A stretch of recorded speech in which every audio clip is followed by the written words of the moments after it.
인사를 드리겠습니다. 저는 그 KC대학교 지금 소속은 이제 빅데이터 경영학과거든요. 빅데이터 경영학과.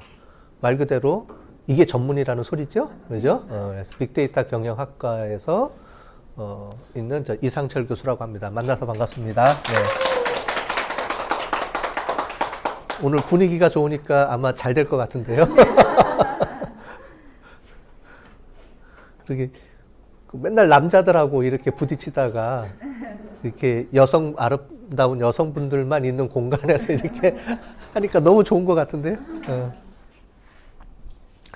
오늘 제가 그 이재경 교수님한테 이제 그 요청을 받은 거는 텍스트 마이닝을 좀 해달라라는 얘기를 들었습니다. 그래서 그 텍스트 마이닝이라는 거를 이제 왜 할까? 항상 우리가 연구나 뭐 배울 때는 목적이 있어야 되잖아요. 네, 목적이 있어야 되는데 아마 지금 대부분 이제 석박사 과정들이실 거고 그래서 주로 이제 연구를 해야 되는 파트가 있을 것 같아요. 그래서 연구를 하는 데 있어서 연구를 하다 보면 저희가 대부분 통계 분석에서는 설문지를 구하면은 설문지에서 답을 적게 돼 있잖아요. 1점에서 5점, 1점에서 7점.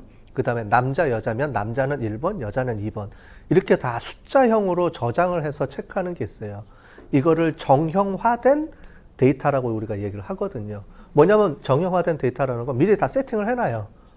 그리고 그거를 그대로 사람들이 그것만 다 체크할 수 있도록 들어오는 방법인데 기존의 전통적인 방법이죠.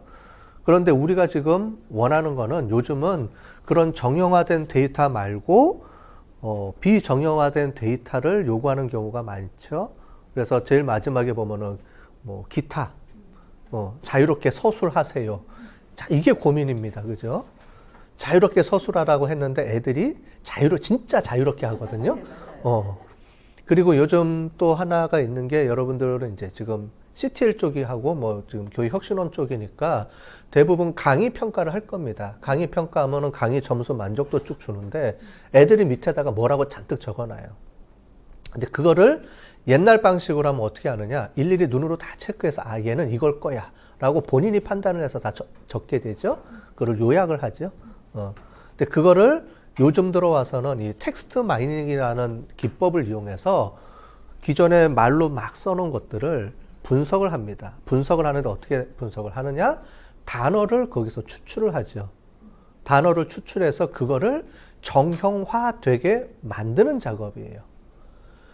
그러니까 텍스트 마이닝에서 어려워하는 부분이 오늘 주로 얘기하는 파트가 뭐냐면은 과거에는 정형화된 데이터들을 쭉 정형화된 데이터를 우리가 미리 세팅을 해놓고 그거를 이미 숫자로 받아요. 근데 지금은 정형화된 데이터가 없죠. 없고 사람들이 그냥 말로 단어로 막 연결해 놓은 그거를 정형화된 데이터로 바꾸는 작업이 텍스트 마이닝의 핵심이라고 보시면 될 거고요. 그 다음에는 정형화된 데이터를 만들어 놓으면 그 다음에는 어떻게 하느냐? 기존하고 똑같아요. 그걸 t-테스트를 돌리던 뭐 회귀 분석을 돌리던 그런데 텍스트 마이닝을 이용하는 목적이 또 따로 있겠죠. 제가 그걸 설명하려고 하는 거예요. 텍스트 마이닝을 이용하려고 목적이 별도로 존재한다는 거죠. 그래서 그 텍스트 마이닝을 분석하기 위해서는 거기에 맞는 목적들이 있는데 대부분 토픽 분석, 그 다음에 뭐 감정 분석, 감성 분석, 그 다음에 워드 클라우드라고 해서 프리퀀시에서 어느 용어를 가장 많이 쓰고 있느냐. 그 다음에 이 사람은 이런 단어를 많이 쓰고 저 사람은 저런 단어를 많이 쓰고 뭐 이런 거를 좀 분석하려고 하는 목적이 있잖아요. 그죠? 그래서 그런 목적으로 주로 쓰는 건데 그거 이외에도 다양하게 우리가 사용할 수가 있어요. 그 다양하다라는 말은 뭐냐면 이 텍스트 마이닝도 기존에 데이터 마이닝이라는 기법이 있거든요. 또는 그 전에 보면은 기계학습, 더 전에 내려가 보면 우리가 여러분들은 지금 알고 있는 인공지능이라는 말이 1950년도부터 나온 말이거든요. 컴퓨터가 만들어지기 시작하면서 만들어졌던 말이 인공지능이라는 말이에요. 컴퓨터가 뭐냐? 사람이 계산하는 걸 대신해주는 기계잖아요. 그죠? 계산하는 기계. 그거를 어떻게 인간 정도의 수준까지 끌어올릴 거냐, 그거를 인공지능이라고 하고요. AI라고 우리가 얘기를 하죠. 그 AI를 개발하는, 컴퓨터를 이용해서 사람하고 똑같은 지능을 갖춘 기계를 만들자, 그게 AI고, 그게 1950년도부터 출발을 해서 여태까지 온 거예요. 여러분들은 지금 AI가 막 이렇게 각광받는 것처럼 생각하지만 실제로는 컴퓨터 탄생 목적부터가 그때부터 나왔던 말이 AI라는 말을 쓰고 있거든요. 근데 지금은 그럼 그동안에는 뭐 했느냐? 그동안에는 기술이 발전을 못했기 때문에 우리가 원하던 만큼을 발전을 못 시켰던 거죠. 그런데 지금은 기계 장치가 발전을 해서 사람 머리보다도 더 빠르게 우리가 다양한 것을 분석할 수 있도록 만들어낼 수 있다는 거죠. 그래서 요즘 인공지능 또는 빅데이터, 빅데이터라는 건 데이터 관점에서 얘기하는 게 빅데이터고, 기계의 관점에서 보면은 인공지능하고 얘기를 하고, 산업 관점에서 얘기하면 4차 산업혁명이라고 얘기하고, 다 같은 말이에요. 다 같은 말인데 우리가 어느 관점에서 포커스를 보고 얘기를 하느냐에 따라서 뭐 4차 산업혁명 또는 인공지능, 기계학습 뭐 이렇게 우리가 부르게 되는 거죠. 그래서 항상 우리가 배우려고 하면은 배우려는 목적이 있어야 되잖아요. 우리가 이거 도대체 이거를 왜 배우지? 라고 하는 건데, 결국은 텍스트 마이닝에서의 핵심은 두 파트예요.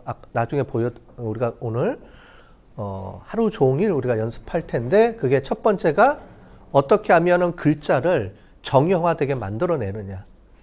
두 번째는 정형화되게 만들어진 걸 가지고 그 다음에는 어떤 분석을 할 거냐 라고 정해서 우리가 분석을 하게, 그러니까 크게 두 파트로 좀 보시면 될 것 같습니다.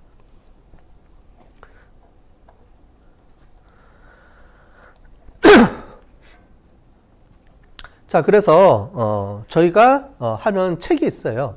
필요하신 분들은 요 교재를 가지고 나중에 좀 더 공부를 하시면 될 거고요. 제 인터넷에 유튜브 들어가서 제 이름 치면, 빅데이터하고 제 이름을 치면 유튜브 제게 제일 먼저 올라올 겁니다. 나름 이제 유명한 팔로워예요, 이쪽에서는. 이 어려운 걸 쉽게 가르쳐 줬다. 그러니까 제 강의가 어려운 강의가 아니고요. 저는 쉬운 강의를 주로 해요. 어려운 거는 알아서 배우시면 되고요. 오늘도 뭘 할 거냐, 텍스트 마이닝을 가지고 인터넷에 뒤져보면 워낙 많아요. 다양하게 뭐 여러 가지 사례들도 많아요. 그런데 문제는 그거를 보려고 했더니 도대체 무슨 말인지 하나도 모르겠죠. 영어 하는 것 같잖아요. 그죠? 다 영어로 돼 있으니까. 그죠? 오늘은 이런 게 텍스트 마이닝이다라는 거에 대한 기초라고 보시면 될 것 같아요. 뭐 이것도 하려고 그러면 한 학기 수업이거든요. 텍스트 마이닝도 한 학기 수업이에요. 그래서 요즘 이제 문서정보학과라고 돼 있잖아요. 그죠? 문헌정보학과 뭐 이런 쪽에서 보면 텍스트 마이닝만 한 학기를 배우는데 뭐냐면 단어를 어간하고 이런 걸 쪼개는 연습을 하는 거예요.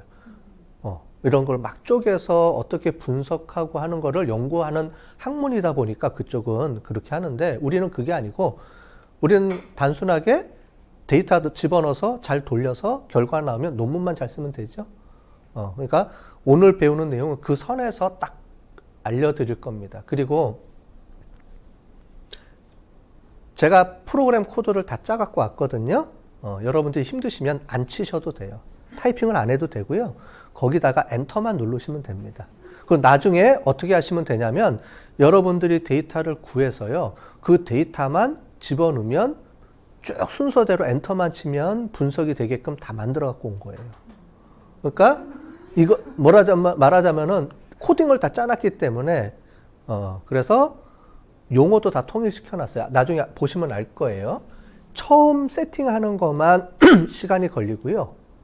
그 다음부터는 그냥 거기다가 데이터만 집어넣고 돌리면 영어도 분석이 되고 한국어도 분석이 되고, 그 다음에 워드 뭐 이런 것들을 전부 다가 기본 포맷을 다 세팅해 갖고 왔기 때문에 이걸 오늘 한 학기 이제 쭉 배운 다음에 나중에 활용할 때는 그냥 데이터만 집어넣고 엔터만 쳐주면 다 분석이 될 겁니다. 그렇게 다 코드를 짜 갖고 온 거기 때문에 하시고, 이제 이거 말고도 하다 보면은 여러 가지 문제에 부딪혀요. 이게 그게 문제죠. 해준 대로 딱 해서 돌려주면 얼마나 편해요. 그죠? 왜냐면은 교수들은 강의할 때 에러가 나면 싫거든요. 그렇기 때문에 미리 다 해갖고 온 걸 가지고 돌립니다. 에러 없는 거를 갖고 와서 돌려주죠. 근데 문제는 여러분들이 하다 보면은 에러가 발생하는 게 문제죠. 그죠? 그러니까 실전과 이제 배우는 건 틀린 거죠. 그래서 실전으로 할 때는 이거 갖고 쭉 돌리시고요. 그 다음에 여러분들이 필요하신 것들이 있으시면 나중에 인터넷을 통해서 요즘 워낙 많이 나오기 때문에 이런 기본 코딩만 다룰 줄 알면은 그 다음부터는 여러분들 스스로 이제 해결할 수 있도록 이렇게 진행을 하시면 좋을 것 같습니다. 그래서 일단은 교재가 몇 권이 있는데요. 요게 이제 데이터 마이닝 전반적인 교재예요. 제가 수업 시간에 쓰는 교재고, 이거는 지금 제가 유튜브에 다 올려놨습니다. 그래서 유튜브에 가보시면은, 빅데이터 개론 수업이 있어요. 제가 올려놓은 거에 보면 순서대로 이렇게 묶어놓은 게 있거든요. 한번 보여드릴까요? 그러면은, 여기에 진짜 그대로 찍어 넣어볼게요. 바로 뜨죠? 그죠? 동영상이 지금 한 1300개 들어가 있어요. 안녕하세요. 반갑습니다. 자, 여기 보는 사람이 저랑 똑같죠? 그래서 보시면, 뭐부터 봐야 돼요? 여기부터 보시면 돼요. 그래서, 네, 여기 보시면 돼요. 빅데이터 어널리틱스라 그래서, 빅데이터에 대한 전반적인 게 궁금하신 분들은 여기 보면은 빅데이터 경영이라는 곳에 들어오시면 빅데이터가 뭔지 어떤 건지 쭉 설명이 돼 있어요. 오늘도 아파트에 한 1시간 정도는 요거를 좀 설명을 하려고 그래요. 빅데이터가 왜 필요하고, 그 다음에 데이터 마이닝이 뭐고, 뭐 이런 내용을 좀 설명을 하려고 하고요. 그 다음에 이제 분석 관련돼서는 여기 위에 있는 거, 여기서부터 보시면 될 것 같습니다. 그래서 요게, 요거는 제가 요번 학기 수업이라서 요거는 제일 마지막에 보시는 거고요. 통계, SPSS 통계 하실 줄 아시죠? 다 그 통계 분석 패키지고, 요거는 통계 분석을 R을 이용해서 하는 거예요. SPSS는 비싸잖아요. 그죠? 워낙 단가가 세기 때문에, 요거 R을 이용해서 하는 거고, 그 다음에 여기입니다. 데이터 마이닝. 그 다음에 여기 기계학습. 요거는 파이썬. R, 파이썬이 두 가지가 있어요. 실제로 우리가 분석하는 도구로는. 그래서 사회과학적으로 연구하는 사람들은 R을 가지고 많이 하고요. 주로 공대나 이런 쪽에서 개발 위주로 하는 사람들은 파이썬을 가지고 많이 해요. 그러니까 파이썬은 약간 공대, 뭐 이거는 뭐 정답은 없지만 둘 다 가능은 하지만 파이썬은 원래 이제 프로그램을 만들기 위해서 이제 개발돼서 하다가 이제 빅데이터 쪽으로 연동이 돼서 그쪽에서 많이 지금 하고 있고요. R은 원래 분석 목적으로 만든 도구예요. 그러니까 분석 목적으로 만든 도구와 이쪽 기계학습 이제 파이썬은 이제 프로그램 개발 목적으로 만들다가 이제 그게 들어가서 접목이 되는 거기 때문에 약간 태생 자체가 좀 틀리기 때문에 이쪽은 좀 어려워요. 코딩이 좀 되고 대신에 좀 어려운 걸 할 수가 있고 개발하거나 이럴 때는 파이썬이 편하고 R은 그냥 분석할 때만 우리처럼 뭐 여러분들 뭐 개발할 거 아니잖아요. 뭐 개발할 게 아니니까 그냥 사회과학적으로 뭐 SPSS 사용하듯이 데이터 분석용으로 주로 하려 그러면은 R을 좀 하는 게 좀 편할 거예요. 사용하기도 좀 편하고 쉽게 사용할 수 있도록 만들어 놓은 툴이기 때문에 R은 분석용 툴이라고 보시면 되고 파이썬은 개발용 툴이에요. 그러니까 약간 틀리죠? 대신에 똑같아요. 여러분들 SPSS 쓸 줄 알고, 그러니까 통계 분석을 하는데 SPSS를 쓰느냐, SES를 쓰느냐, 아니면 뭐죠? 여러 가지 다양한 도구들도 있잖아요. 그죠? 그런 도구들을 쓰느냐. 분석 툴은 그러니까 분석 목적은 똑같아요. 결과는 똑같이 나와요. 대신에 어느 걸 쓰느냐에 따라서 내가 편하냐, 안 편하냐, 이런 기능이 차이잖아요. 똑같습니다. R을 쓰든 파이썬을 쓰든 아무 상관은 없습니다. 그런데 파이썬이 조금 어려워요. 왜냐하면 개발 목적으로 만들어 놨기 때문에 또는 인공지능 개발하고 이쪽으로 가려고 그러면 파이썬을 써야 돼요. R보다는. 개발 목적이기 때문에 워낙. 그 다음에 그래서 이제 기계학습이라는 타이틀이 붙으면 대부분 파이썬을 가지고 합니다. 그래서 교과목도 보면 데이터 마이닝 교과목이 있고 기계학습 교과목이 있어요. 조금 이따가 제가 설명을 좀 드릴게요. 그래서 요 순서대로 나와 있는 것대로 쭉 보시면 되고 데이터 마이닝 위드 웨카라는 게 있어요. 요거는 뭐냐면 여러분들 SPSS 보면 데이터 집어넣으면 클릭하면 다 되게 돼 있죠. 비주얼라이제이션이 다 돼 있잖아요. 그죠? 웨카는 그렇게 돼 있습니다. 그래서 데이터 마이닝에 대해서 나는 분석 목적으로 할 거고 그냥 쉽게 하고 싶어 라고 하면은 웨카를 쓰면 돼요. 그러면 그래픽하게 다 돼 있습니다. 버튼만 누르면 돼요. 버튼 SPSS랑 똑같아요. SPSS처럼 버튼만 누르면 다 되게끔 만들어 놓은 게 웨카라는 거예요. 툴이고요. 그런데 여러분들이 SPSS를 쓰다 보면은 초보자들은 이제 쉬운데 나중에 고급으로 넘어가게 되면 내가 이렇게 좀 하고 싶은데 그게 안 돼요. 이런 비주얼 툴들은 딱 정해져 있어요. 요것만 써. 이렇게 돼 있는 거고, SPSS도 좀 깊게 들어가면은 이제 중급, 고급 넘어가면은 신텍스를 이용해서 분석을 해요. 그래픽으로 안 와요. 왜냐면은 신텍스라는 걸 이용해서 하는데, 신텍스라는 게 이제 용어예요. 지금 프로그램처럼 말로 다 칩니다. 원래는 옛날에는 그래픽하기가 없었죠. 제가 SPSS를 접한 게 1996년도, 7년도니까 그때는 SPSS 버전 1 이런 거였었거든요. 그럴 때 여러분들 도스 있잖아요. 그죠? 똑같다고 보시면 돼요. 도스 끄떡끄떡 하시는 분들은 나 좀 이제, 좀 연식이 되신 분들이고, 도스가 뭐야? 도스를 아예 구경 못 하신 분들도 많죠. 딱 보니까 연령대가. 도스 나왔던 데가 20년 전이니까, 그죠?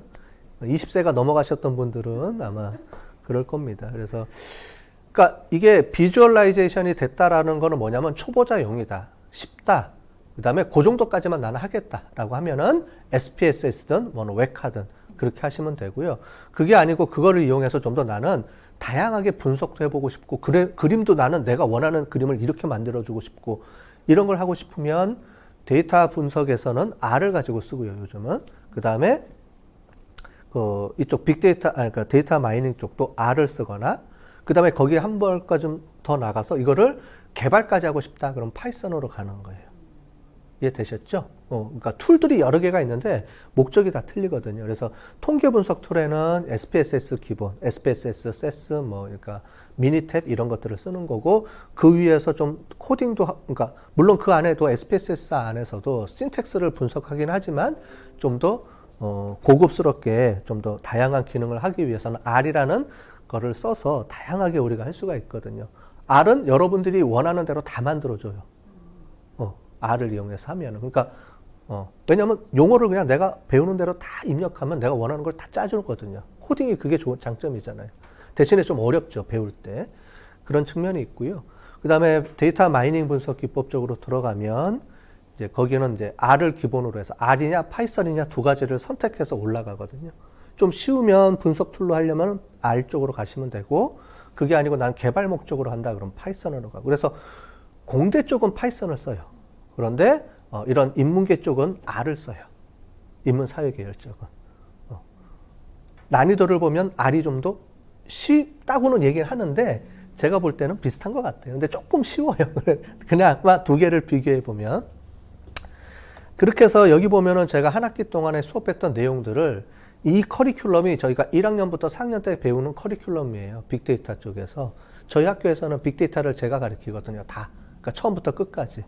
근데 주로 기초입니다. 이 외에도 다양하게 더 들어가야 돼요. 비즈니스 어널리틱스라는 것도 있고요. 비주얼라이제이션도 있고, 시각화도 요즘 중요하잖아요.